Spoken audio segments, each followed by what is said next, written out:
కులమతాలకు అతీతంగా ఎన్నో సేవా కార్యక్రమాలు చేస్తున్నారు విశ్వ హిందూ పరిరక్షణ రామసేన అధ్యక్షులు కంబాల శ్రీనివాసరావు. ఈ నెల 25న ఆయన రాజకీయ అరంగేట్రం చేయబోతున్నారు. గోకవరంలో మాజీ ప్రధాని వాజ్పేయి జయంతిని పురస్కరించుకుని భారీ బహిరంగ సభను నిర్వహిస్తున్నారు. ఈ సభలో బీజేపీ ముఖ్య నేతల సమక్షంలో కాషాయం కండువా కప్పుకోనున్నారు.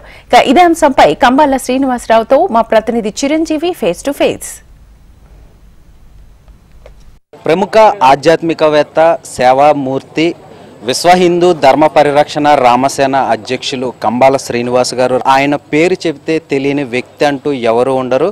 ఏ ఇంట్లో కష్టం వచ్చినా ఆయన తలుపు తడతారు. ఆయన ఎవరు వచ్చినా కూడా ప్రతి ఒక్కరిని కూడా తన సొంత మనిషిలాగా ఆదరిస్తూ కూడా ప్రతి ఒక్కరికి నేనున్నాను అని అండగా నిలుస్తుంటారు. అలాంటి వ్యక్తి ఈరోజు దేశ రాజకీయాలని శాసిస్తున్న బీజేపీతో కలిసి నడవబోతున్నారు. ఇక్కడ మా దేవి చౌక్ అమ్మవారి ఆలయంలో ప్రధానార్చకులైనటువంటి జగన్నాథ శర్మ గారి ఆధ్వర్యంలో మొట్టమొదటిగా నేను ఒక 50 కేజీల పులిహార వితరణ చేద్దామని చెప్పి ప్రారంభించాను. తర్వాత ప్రతి మంగళవారం కూడా పేద గర్భిణీలకి పాలు రొట్టె పళ్ళు పంచుదామనే కార్యక్రమం స్టార్ట్ చేశాను. దీనికి తోడు చాలా ముఖ్యమైన ఒక వ్యక్తి వరసాల ప్రసాద్ గారని చెప్పి దళిత నాయకుడు. ఆయన వైఎస్ఆర్సీపీలో కరడుగట్టిన 12 సంవత్సరాలుగా కరడుగట్టిన నాయకుడిగా ఉంటూ నేను చేస్తున్న పనులన్నీ చూసి ముగ్ధుడయ్యి ఆయన తమ్ముడు నువ్వు చాలామంది రాజకీయ నాయకులు చూశాను, నేను నీలాంటి నాయకుడిని చూడలేదని చెప్పి నాకు నాయకత్వ లక్షణాలని మొదటిసారిగా వినిపించిన వ్యక్తి అతను.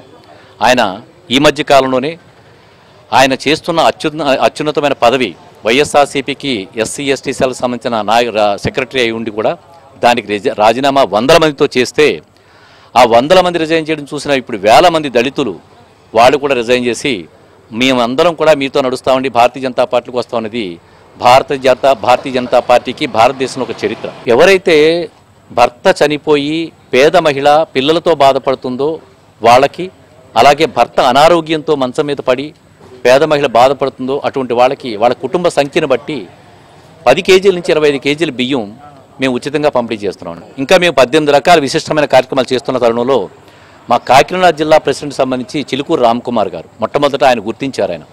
దాని తర్వాత వేటుకూరు సూర్యనారాయణ రాజు గారు, మా మట్టా మంగరాజు గారు మా ప్రాంతంలో ఉంటారు. ఆయన secretary Bharatiya Janata party secretary ఆయన అలాగే కొత్తపల్లి గీత గారు కూడా.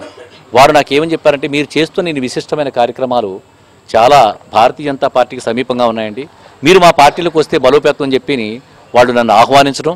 దాని మీద మేము ఆలోచిస్తే పేదరికాన్ని భారతదేశంలో రూపాపాలనుకునే నరేంద్ర మోడీ గారి యొక్క భావజాలం కానీ, మతం అంటే దేవుడు కాదు, మతం అంటే జీవన విధానం, దేవుడు అందరికీ ఒకటేని భావించే నరేంద్ర మోడీ గారి స్ఫూర్తిదాయకం కానీ, భారతదేశ రక్షణ వ్యవస్థను కానీ భారతదేశాన్ని పటిష్టం చేయడంలో కానీ అద్భుతమైన వ్యక్తిగా పేరు పొంది ప్రపంచ దేశాలన్నింటిలో కూడా మన్ననలు పొందుతున్న నరేంద్ర మోడీ గారి యొక్క స్ఫూర్తిదాయకంగా, యోగి ఆదిత్యనాథ్ గారి యొక్క స్ఫూర్తిదాయకంగా నేను నిర్ణయం తీసుకుని భారతీయ జనతా పార్టీ మా వారందరూ కలిసి నిర్ణయం తీసుకుని జాయిన్ అవుతారు నిర్ణయం తీసుకోవడం జరిగింది. రేపు డిసెంబర్ 25వ తేదీన గోకవరంలో భారీ బహిరంగ సభతోటి ఆయన రాజకీయ అరంగేట్రం చేయబోతున్నారు. ఇప్పటికే సేవా కార్యక్రమాల ద్వారా ప్రజలకు మరింత చేరువయ్యారు. అయితే ఈరోజు రాజకీయంతో ప్రజలకు సేవ చేయడానికి ఆయన ముందుకు వస్తున్నారు. వీడియో జర్నలిస్ట్ దుర్గా ప్రసాద్తో చిరంజీవి, హెచ్ఎం టీవీ, గోకవరం.